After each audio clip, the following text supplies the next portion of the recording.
I want to address the affordability issue that's received a great deal of media attention this past week, which is ironic because it didn't receive that much attention when Joe Biden was here and inflation was at a record high 9%, the worst inflation crisis in modern American history. And President Trump won a landslide election in part to address the affordability issues created by Joe Biden and the Democrats. And that's exactly what President Trump has done since day one of his administration. Since the first day in office and every day since, the Trump administration has taken aggressive action to fix the Biden-created cost of living issues. The notion that the same Democrats who just shut down the federal government to sabotage our economy, rob people of their paychecks, and also helped Joe Biden ratchet up inflation to 9% are now suddenly affordability champions, that notion is completely absurd.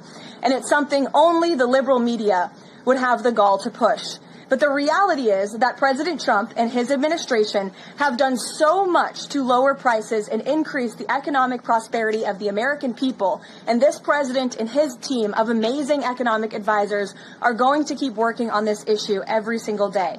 In less than 10 short months, President Trump signed the largest middle-class tax cuts in American history, including no tax on tips, overtime, and Social Security, which will guarantee that next year Americans are going to put more money back into their pockets. The president has completely unleashed American energy dominance to help bring gasoline prices to the lowest in 5 years, and we expect them to continue to decrease.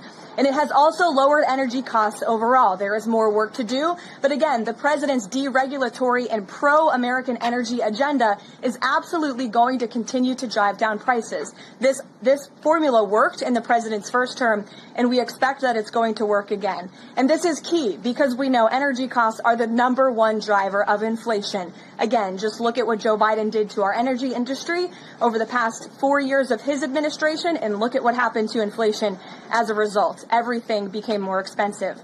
To lower prescription drug prices and healthcare costs, the president has been working around the clock on this issue. He is obsessed with negotiating these good deals on behalf of the American people to bring down pharmaceutical costs and drug costs for Americans. And he has done so on a number of fronts. You have seen him discuss that in the Oval Office several times.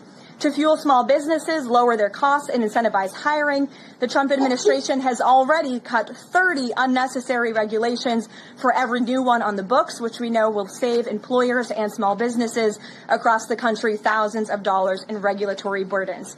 All of these pro-Trump policies are working, and they will continue to work. Wages are rising at the fastest pace of the start of a presidential administration in 60 years. The cost of the typical new mortgage is down by nearly $3,000 per year.